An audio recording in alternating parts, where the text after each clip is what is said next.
యాకోబు రాసిన పత్రిక 4వ అధ్యాయము. మీలో యుద్ధములను పోరాటములను దేని నుండి కలుగుచున్నవి? మీ అవయములలో పోరాడు మీ భోగేచ్ఛల నుండియే కదా. మీరాశించుచున్నారు గాని మీకు దొరకటలేదు. నరహత్య చేయుదురు, మచ్చరపడుదురు గాని సంపాదించుకొనలేరు. పోట్లాడుదురు, యుద్ధము చేయుదురు గాని దేవుని అడుగునందున మీకేమీయో దొరకదు. మీరడిగినను మీ భోగముల నిమిత్తము వినియోగించుటకై దురుద్దేశముతో అడుగుదురు గనుక మీకేమీయో దొరకటలేదు. వ్యభిచారులారా, ఈ లోక స్నేహము దేవునితో వైరమని మీరెరుగరా? కాబట్టి ఎవడు ఈ లోకముతో స్నేహము చేయగోరునో వాడు దేవునికి శత్రువగును. ఆయన మనయందు నివసింపజేసిన ఆత్మ మచ్చరపడుతున్నంతగా అపేక్షించున అను లేఖనము చెప్పున్నది వ్యర్థమని అనుకొనుచున్నారా? కాదు గాని ఆయన ఎక్కువ కృపనిచ్చును. అందుచేత దేవుడు అహంకారులను ఎదిరించి దీనులకు కృప అనుగ్రహించును అని లేఖనము చెప్పుచున్నది.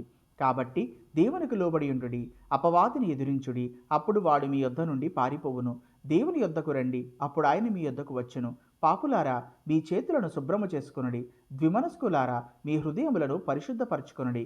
వ్యాకులపడుడి, దుఃఖపడుడి, ఏడువుడి. మీ నవ్వు దుఃఖమునకును మీ ఆనందము చింతకును మార్చుకొనుడి. ప్రభువు దృష్టికి మిమ్మల్ని మీరు తగ్గించుకొనుడి, అప్పుడు ఆయన మిమ్మను హెచ్చించును.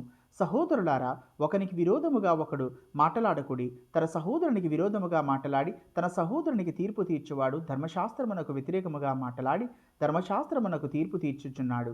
నీవు ధర్మశాస్త్రమునకు తీర్పు తీర్చిన ఎడల ధర్మశాస్త్రమును నెరవేర్చువాడవు కాక న్యాయము విధించువాడవైతివి. ఒక్కడే ధర్మశాస్త్రమును నియమించి న్యాయము విధించువాడు. ఆయనే రక్షించుటకును నశింపజేయుటకును శక్తిమంతుడై ఉన్నాడు. పరునికి తీర్పు తీర్చుటకు నీవెవడవు? నేడైనను రేపైనను ఒకానొక పట్టణమునకు వెళ్ళి అక్కడ 1 సంవత్సరముండి వ్యాపారము చేసి లాభము సంపాదింపు రండని చెప్పుకొను వారలారా. రేపేమి సంభవించునో మీకు తెలియదు. మీ జీవమేపాటిది? మీరు కొంతసేపు కనపడి అంతలో మాయమైపోవు ఆవిరి వంటి వారే. కనుక ప్రభువు చిత్తమైతే మనము బ్రతికి ఉండి ఇది అతి చేతమని చెప్పుకొనవలెను.